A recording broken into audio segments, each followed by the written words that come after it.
Hello মিষ্টি বন্ধুরা, আমি দেবজ্যোতি। তো ওয়ার্ড টু এর একটা নতুন পোস্টার ড্রপ করা হয়েছে।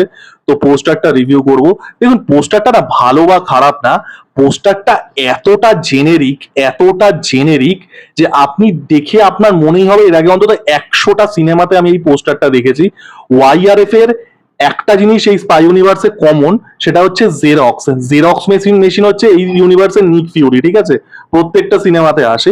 মানে আপনি পোস্টারটা দেখুন, এই পোস্টারটা আপনি ওয়ার্ড টুর নামটা সরিয়ে দিন, এটা জন উইক 3-র পোস্টার হতে পারে, এটা এক্সপেন্ডেবলস ফ্র্যাঞ্চাইজের পোস্টার হতে পারে, এটা আভাতার দ্য লাস্ট এয়ারবেন্ডারের পোস্টার হতে পারে, এটার ওই XXX2 দ্য জ্যান্ডার কেস রিটার্নস নাকি ওই যে জালি সিনেমাটা ভিন ডিজেল আর দীপিকা পাড়ুকোন ছিল ওটার পোস্টার হতে পারে, পুরনো স্টিভেন সিগাল বা জিয়ান ক্লড ভ্যান ড্যামের সিনেমার পোস্টার হতে পারে।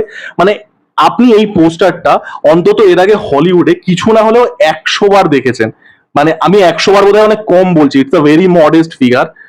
তো মানে মানে বিন্দু বিসর্গ কোনো অরিজিনালিটি নেই। তলায় দেখলাম দুটো স্পিড বোটে লড়াই হচ্ছে, যেটা ধুম বা ধুম টু, আমার এক্স্যাক্টলি কোন সিনেমাটাই মনে পড়ছে না, মোস্ট প্রবাবলি ধুম 1, যেখানে একটা স্পিড বোটে একটা অ্যাকশন সিন ছিল। মানে স্পিড বোটে দুজন আসবে আর কি গুলি এক্সচেঞ্জ করবে, আমার এক্স্যাক্টলি মনে পড়ছে না, প্রবাবলি ধুম 1-এই ছিল, অনেকদিন আগে দেখা। কাইন্ড অফ সেই সিনটা দেখলাম, একটা ওরকম সিন রিক্রিয়েট করে দিয়েছে। তো ভীষণই জেনেরিক একটা পোস্টার। মানে এই একটা সমস্যা যে আপনি একটা সিনেমায় কিচ্ছু নতুন অফার করছেন না। আপনার সিনেমার গল্পগুলো পুরনো মিশন ইম্পসিবল থেকে নেওয়া, জেমস বন্ড থেকে নেওয়া। আপনার অ্যাকশন সিনেমাটা ট্রিটমেন্ট আজ থেকে 30 বছর আগের হলিউডের। হেল পোস্টারটা দেখে মনে হচ্ছে এর আগে অন্তত মানে 1000 বার এই মানে আলাদা আলাদা হলিউডের অ্যাকশন সিনেমায় পোস্টারটা দেখেছি।